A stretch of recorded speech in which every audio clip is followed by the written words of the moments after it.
on Joe? He's in the concussion protocol right now, so we'll just go through that protocol during this week and see where he's at. What kind of happened on that play? Because it seemed kind of nondescript and not a play you normally would see, associated with, being the last play for a guy in protocol. Kind of what does Joe say half? I guess what kind of led to him going into protocol? It was just information I got at halftime that he was in the protocol. So, like a lot of players, sometimes you get dinged up during the game, and then at halftime you sort it out, and I think that's where he was at. If he can't go, would it be Samaje and Travion again? I guess what led to Chris not being active? Was it just coming off the injury? Or? Yeah, coming off the injury, protect him for the week. We got a lot of faith in Travion. He's been here for a long time. He's always stepped up when we needed him to. And so, again, we'll sort out that. We've got 4 backs on the roster.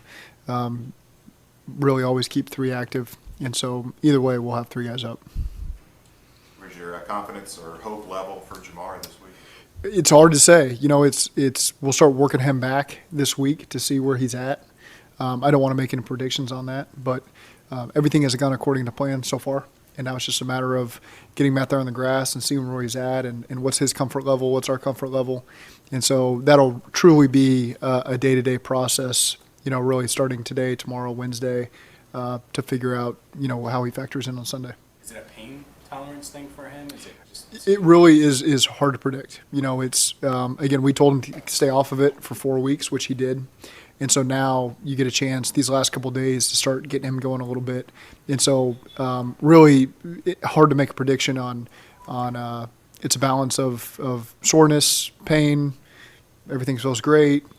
Impossible to make those predictions today. That includes his availability for Sunday as well. Yeah, I mean, it's again, we're never going to rush our guys into it. It's a long season.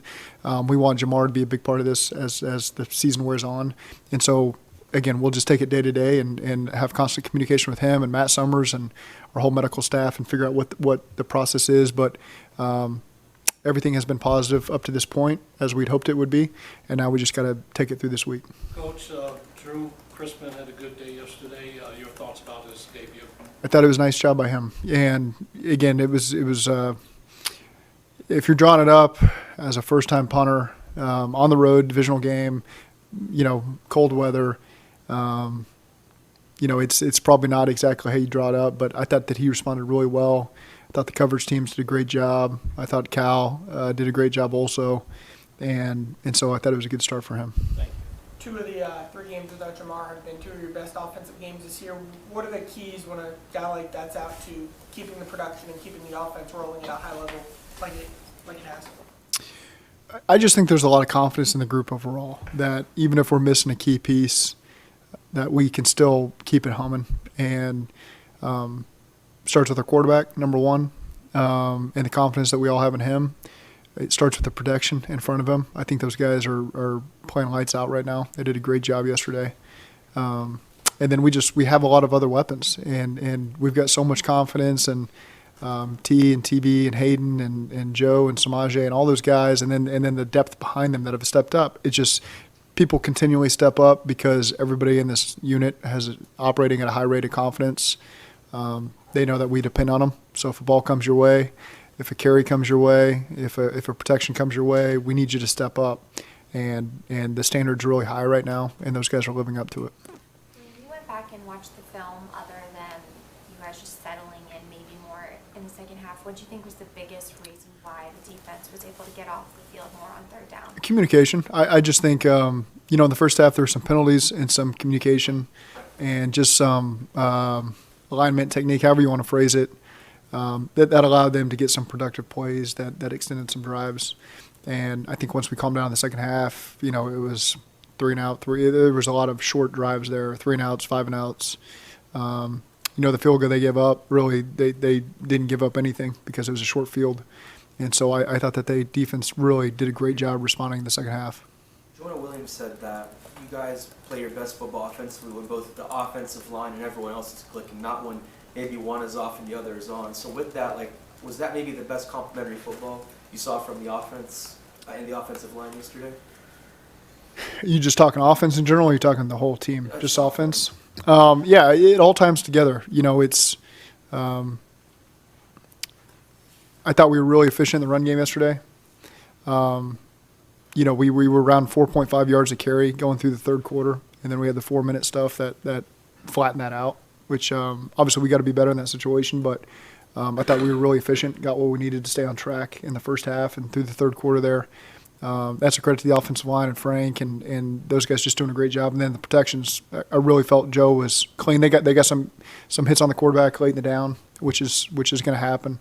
They got a great front, and I just thought our guys did a great job protecting, and we were really balanced on offense yesterday. What did you think, Zach, of the kick return game yesterday? It seemed like Travion had a couple of really good returns that maybe one of them didn't lead to a score, but still, those are kind of hidden yards that you want to win that battle. Yeah, I thought Travion did a great job. I thought the guys did a good job, creating some opportunities for him up front, and he hit it and was decisive, and I thought we were productive in that game.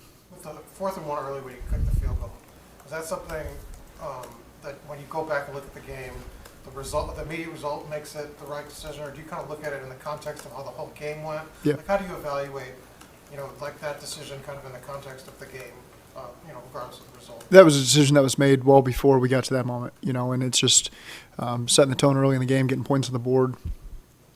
You never know completely how the game's going to unfold, but we knew it was an opportunity to get on the board first, and there was an opportunity there to take the points and establish that lead.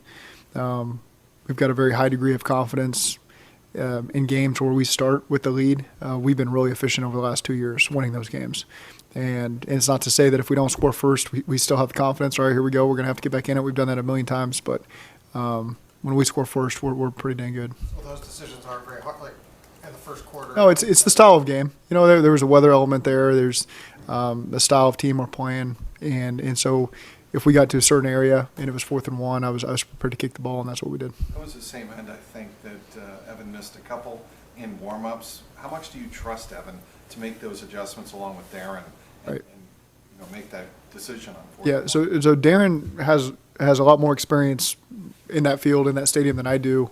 That particular end has not been easy, I think, for kickers over the years. And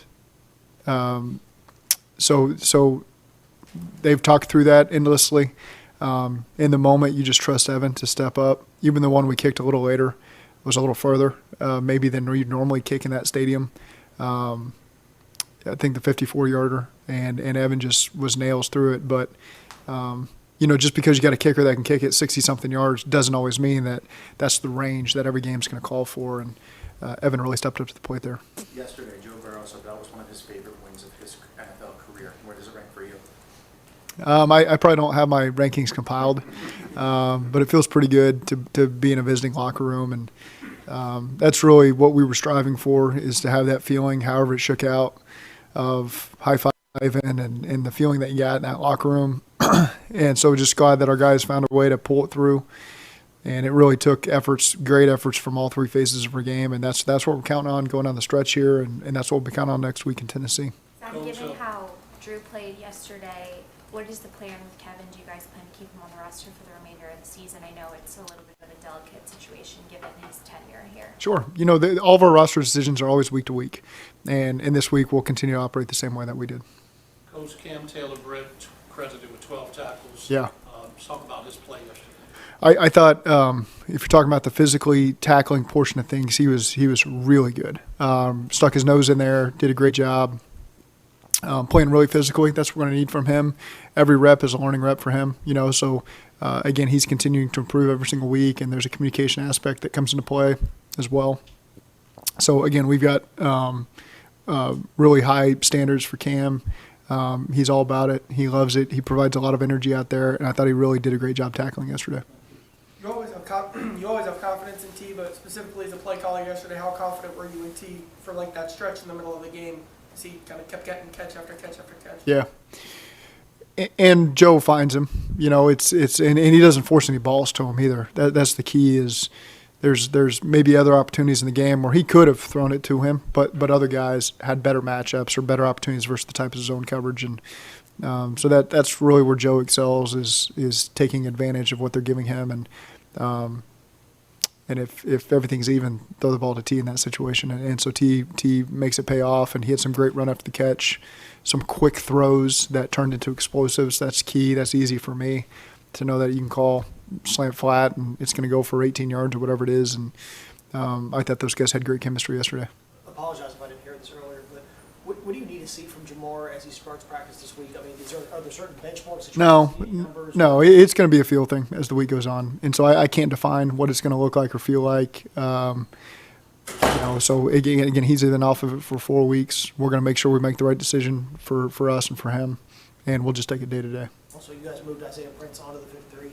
What led to that decision? What does it bring you all being on the 53? He's been healthy, and so it was just time to make that move. I know you're going to get into the film on Tennessee tonight, but just given the fact that you played them last year, you're familiar with them.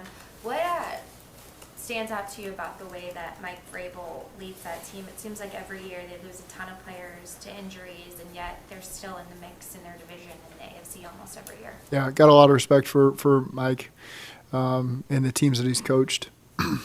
And they're physical. I think that's probably the number one word. Physical, tough team, and really situationally sound. They do a great job handling all the situations, playing the right style of game. That's why probably in a lot of 50-50 games they find a way to come out on top because they manage all those situations really well and their team understands it. And I just think he's done a really good job with that whole organization. Before DJ got hurt, Jay Tufele did a solid job taking a lot of those snaps in the middle. Can you describe the impact he's had since you started playing him? Yeah, we're just happy it worked out to acquire him, at the cut down. And he's come in and just put his head down and worked. I enjoy being around the guy. He really loves being out there. You can tell he brings great energy, loves playing the game. And I think he's really embraced his role and the opportunity he's gotten. And for some guys, it's just about getting an opportunity, and I think we've got so many guys on the team that fit that description, Jay being one of them. And so he's provided some really good depth for us and played a lot of good snaps for us, and we're going to continue to need him down the stretch.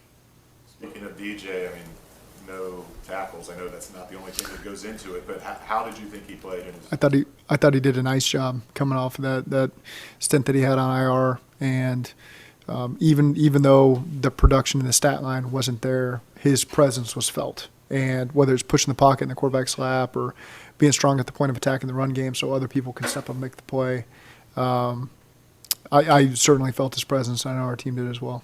The first time you ever asked him to drop in coverage?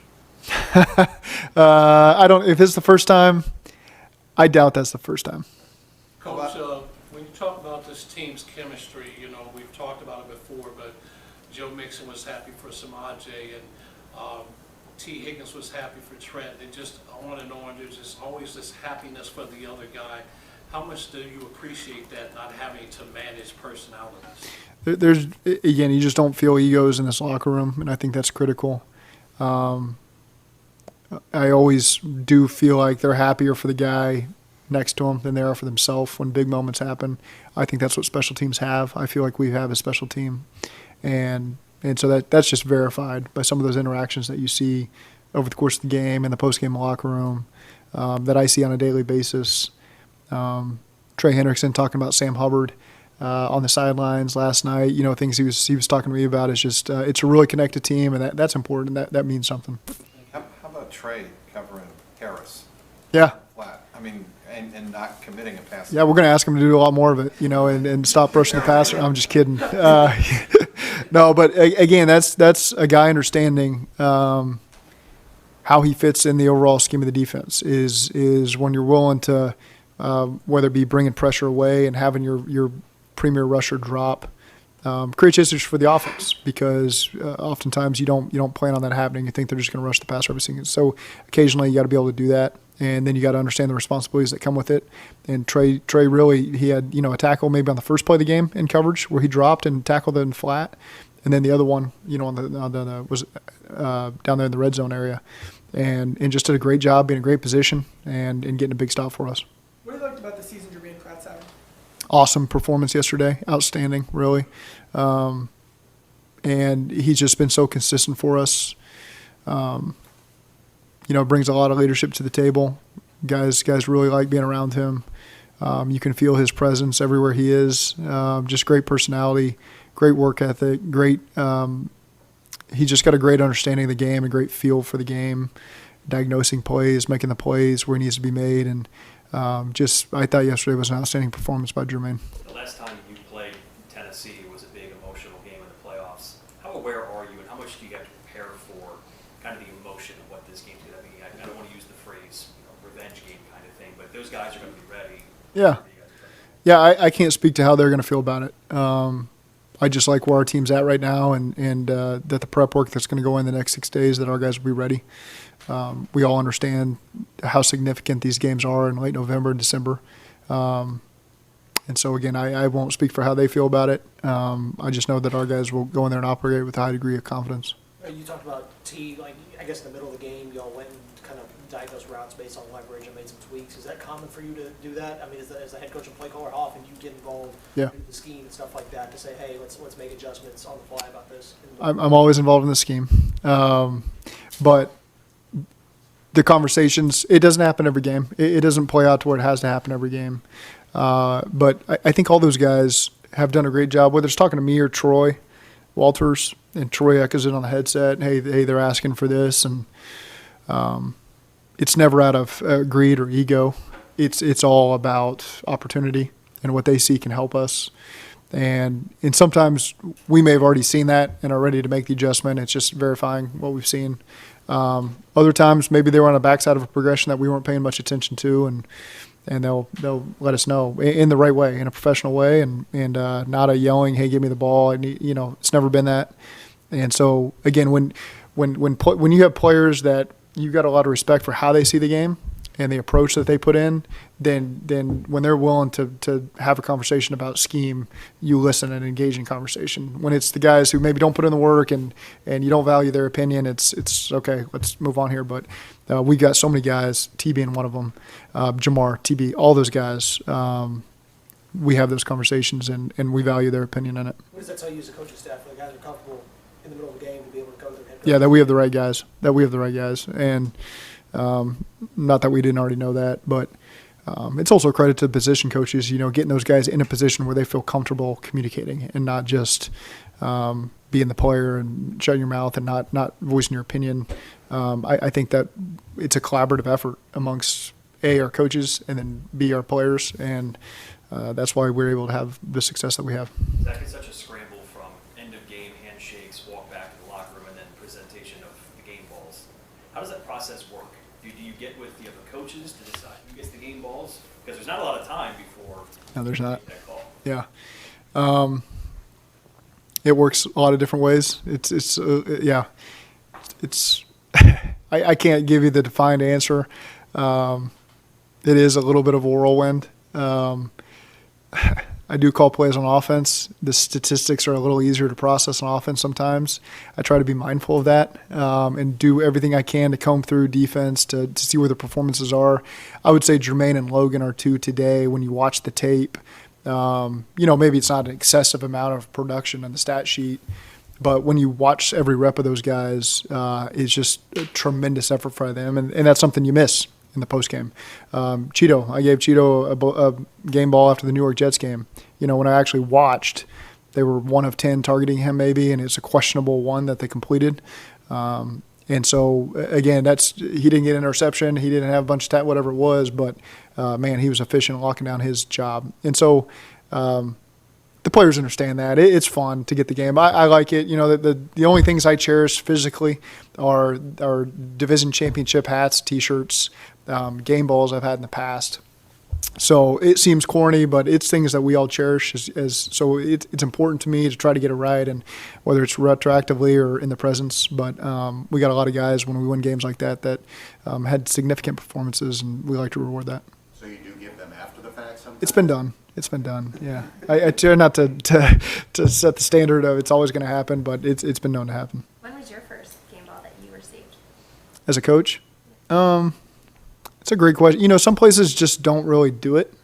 In LA, it's probably where it first got into me because Sean was just giving out like they were candy, and it was great. I remember one time we just scored a bunch of points one game, and one just showed up on my desk. I didn't even know it was coming. It's like, great. I still have it today. My kids love looking at it in my living room, and I've got some in my home office. So it's just one of those things that's just it seems silly, but it's really important because you put in so much work, and seasons just go by, and games go by, and memorable performances, and to be able to look at that one thing that's on your shelf, and oh yeah, I remember when we beat the Chiefs 54-51 on Monday Night Football, and quarterback played great, and I got a game ball for it. Those are just cool things to be able to look at, and your kids to look at. So the game ball was for that game? I can't remember that game specifically. There were some other games in there, but I don't know that was the first one, because that would have been my second year there, so I doubt it. He liked to give them out, so there's several. Yeah. Joe Burrow was effusive in his praise of Trenton Irwin's work ethic Yep. after the game. Does Yep. that really stand out where Trenton is concerned? He lives in the facility. I think he's got a room somewhere in the facility. I promise you. Whether it's the off season, the preseason, if you hear a basketball bouncing from my office and I peek my head out there, it's probably Trenton getting up shots because he just worked out, or he just stretched, or he just did something. Where most guys are in off season, summer, whatever it is, he just kind of lives here, and that just doesn't mean he's just killing time. He's trying to achieve something, whether it's getting with Darren extra for special teams work, just mentally trying to be better on special teams, because he understands the value of that as a receiver, that when you're not a starter, how that fits into play. And so, he has done, I promise you, Trenton goes to bed at night knowing that he did everything he possibly could to be ready for his opportunity when it comes. And so those are the types of guys that you can just see. I mean, that's one of the few ones I watched the TV copy of that touchdown, just to watch the reaction from the players, the coaches on the sideline, the staff members, because everybody in here knows how hard the guy works and how much he deserved that moment. I could go back to Evans' 54-yarder. I mean, I know normally you wouldn't flinch at that distance for him, but you mentioned the weather. The kickoffs are getting knocked down. It's a one-point game. If he misses that, they've got the ball right near mid. I mean, how much debate did go into sending him out? I think Darren and I just stared at each other for about 4 seconds.